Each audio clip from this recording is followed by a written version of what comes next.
नमस्कार दर्शक बंधु आपण समस्त को मो चैनल को पुणी थे स्वागत करुचे। दर्शक बंधु 14 जनवरी जहाँकि मंगलवार पड़ुची एवं एही दिन संक्रांति पड़ुची जहाकू आमे समस्ते मकर संक्रांति बोली कहूचे। कहा जाए सूर्य जेतेबेले उत्तरायण हुअंती एवं मकर राशि रे प्रवेश करती एहाकू मकर संक्रांति बोली कहा जाए। स्कंद पुराण कहे जे एही दिन लक्ष्मी प्राप्तिर भी अचूक उपाय रही। तेबे दर्शक बंधु एही दिन गंगा स्नान करिबा, ब्रह्म मुहूर्त रे उठिकरी सूर्यंकर पूजा करिबा, ठाकुर पूजा करिबा, मंदिर दर्शन करिबा, दान धर्म करिबा द्वारा मनुष्यर सबु पाप नष्ट होई पुण्य फल प्राप्त करिथाए। एही दिन जदि आपण माने कोनोसी नुआ काम आरंभ करिबा पई चाहुचंती तेबे एही दिनटी बहुत भल अटे।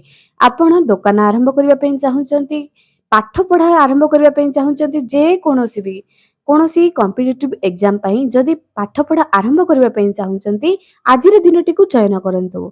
जहाँ भी नुआ काम जहाँ भी आरंभ करिबा पई चाहुचंती एही मकर संक्रांति दिनटी बहुत शुभ अटे एवं माघ मासर प्रथम दिनटी मकर संक्रांति पड़ुअछि।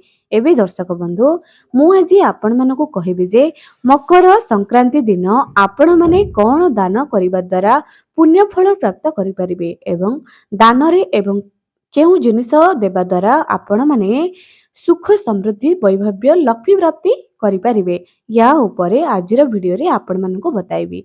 तो मोटामोटी भावे देखिबा पई गले आजिर वीडियो रे आमे जानिबा जे मकर संक्रांति दिन केउ जिनिस दान देबा, केउ समय रे एहाको बाहर करि रखिबा, केउ जिनिस दान देबा द्वारा केउ पुण्य फल आमको प्राप्त होइथाय एवं एही दानटी आपण माने केउ समय रे देबे। मकर संक्रांति रे दानर गोटे शुभ समय मध्ये अछि जहाँकि आपण मानको वर्तमान कहिबे। वीडियो रे शेष पर्यंत मो सह जोड़ी रुहंतु एवं एही वीडियो को बहु मात्रा रे शेयर करंतु। आपण माने जदि मकर संक्रांति रो पुण्य फल प्राप्त करिबा पई चाहुचंती वीडियो रे जेउ सब जिंस दान करिबा पई कहूची एहा अवश्य दान करंतु। देखिबे आपणकर पुण्यर फल निश्चय प्राप्त करि परिबे।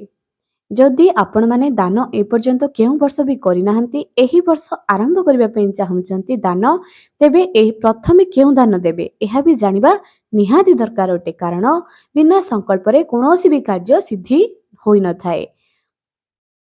एबे दर्शक बंधु एही मकर संक्रांति दिन आपण माननकु एमिति किछि निर्दिष्ट जिंस दान देबा पई पड़िबो जा द्वारा दान अनुसार मनुष्य को पुण्य फल प्राप्त करिबो। चलंतु गोटे गोटे दान विषय आज आपण मानकु कहिबी जे प्रकृत रे मकर संक्रांति रे केउ दान दिया जाय। प्रथम जिंस एयाटे जे आपण माने जेतेबेले दान देबे तार शुभ समय हेउची 14 जनवरी सकाळ 9:03 रु सकाळ 10:48 पर्यंत। एहा हेउची महापुण्य फल प्राप्त करि परिबे जदि एही समय रे दान देबे एवं दान संध्या पूर्वरु ही करा जाए। संध्या पूर्वरु ही आपण मानकु दान ब्राह्मण मानकु दे देबे। एबे दर्शक बंधु प्रथमे आमे जानिबा जे दान केउ समय रे आपण माने बाहर करिवे। जेउ सब जिनिस आपण माने दान देबे गाधोई सारिबा पूर्वरु एहाकू आपण माने सब जोगाड़ करी रखिबे। कारण मकर संक्रांति रे दान भी गोटे नियम अछि। गाधोई सारिबा पूर्वरु आपण माने एही दान को एकाठी करी रखिबे। तापरे परिवार रे समस्त सदस्य को स्पर्श करिवे। गाधोई सारिबा परे तुरंत जेउ शुभ समय आपण मानकु कहिले जदि शुभ मुहूर्त रे आपण माने दान देबे बहुत भलो। एही समय रे आपण ब्राह्मण को नै एही दानटी निजर गोत्र अनुसार देई देबे। एबे प्रथम रे केउ दान दिया जाय? प्रथम रे दिया जाय नडिया। आपण माने कारण नडिया होउची श्रीफल। श्रीफल जहाँकि लक्ष्मीकर बहुत पसंद अटे एवं श्रीफल सब पूजा रे मध्ये लगा जाय। शुभ रे प्रथमे श्रीफल को ही बाहर करा जाय। तेनु प्रथम दानटी आपणकर हबो श्रीफल बा नडिया। जदि जे कोनोसी भी व्यक्ति जदि नडिया दान केबे भी मकर संक्रांति रे दान करि नाहंती से माने प्रथमे नडिया दान करिबा दरकार। नडिया को प्रथमे ब्राह्मण को दबा दरकार। द्वितीय रे आपण माने डाली चाउल किछि कंचा परिबा। तृतीय रे आसीबो अदा। जे दान आपण माने करिवे सेथिरे अदा डाली एवं गुड़ मध्य देबे। ता सहित कला राशि भी देबे। एही सबको एकत्र करी गोटे जगार रखी देबे। ତାପରେ ଆପଣମାନେ ଦାନରେ ରଖିବେ ବସ୍ତ୍ର। ନିଜର ଶକ୍ତି ଅନୁସାରେ ଆପଣମାନେ ବସ୍ତ୍ର, କିନ୍ତୁ କଳା ରଙ୍ଗର ବସ୍ତ୍ର ଦାନରେ ଦିଆଯାଏ ନାହିଁ। କୌଣସି ବି ଶୁଭ କାର୍ଯ୍ୟରେ ଦାନରେ କଳା ରଙ୍ଗର ବସ୍ତ୍ରକୁ ଦିଆଯାଏ ନାହିଁ। ଆପଣମାନେ ଯେକୌଣସି ବି ଗୋଟାଏ ରଙ୍ଗର ବସ୍ତ୍ର ଦେବେ। ତାପରେ ଆପଣମାନେ ଦେବେ ପାଚିଲା ଫଳ। ପାଚିଲା ଫଳ ଦାନର ବହୁତ ମହତ୍ଵ ଅଛି। ପାଚିଲା ଫଳ ଦବା ଦ୍ୱାରା ଯଜମାନର ସବୁ ମନର ଇଚ୍ଛା ପୂରଣ ହୁଏ, ମନସ୍କାମନା ପୂର୍ଣ୍ଣ ହୁଏ। ତାପରେ ହେଉଛି କୁଶ ଆସନ। ଆପଣମାନେ ଗାଁ ଗହଳିର ଯଦି ଭିଡିଓ ଦେଖୁଛନ୍ତି ଦେଖିଥିବେ ଯେ କୁଶ ଆସନ ବି ଦାନ ଦିଆଯାଏ। ଏହି ମକର ସଂକ୍ରାନ୍ତି ଦିନ କୁଶ ଆସନ ଦାନଟି ବହୁତ ଭଲ ଅଟେ ଏବଂ ପୁଣ୍ୟ ଫଳ ପ୍ରାପ୍ତ କରିଥାଏ। ତେଣୁ ଯଦି ଆପଣମାନଙ୍କ ପକ୍ଷରେ ସମ୍ଭବ ହେଉଛି, ଯଦି ଦାନ ଦେଉଛନ୍ତି କୁଶ ଆସନକୁ ବି ସେଥିରେ ଏଡ୍ କରନ୍ତୁ।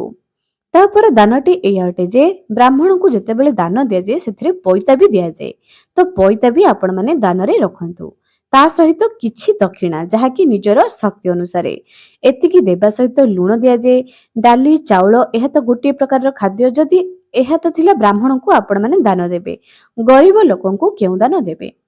ଗରିବ ଲୋକମାନଙ୍କୁ ଆପଣମାନେ ନିଜେ ଘରେ ପ୍ରସ୍ତୁତ କରି ଗୋଟିଏ ଖାଦ୍ୟ ଦେଇପାରନ୍ତି। ନିଜର ଶକ୍ତି ଅନୁସାରେ ଏହି ଦିନ ଆପଣମାନେ ଗରିବଙ୍କୁ ଖାଦ୍ୟ ବିତରଣ କରିପାରନ୍ତି।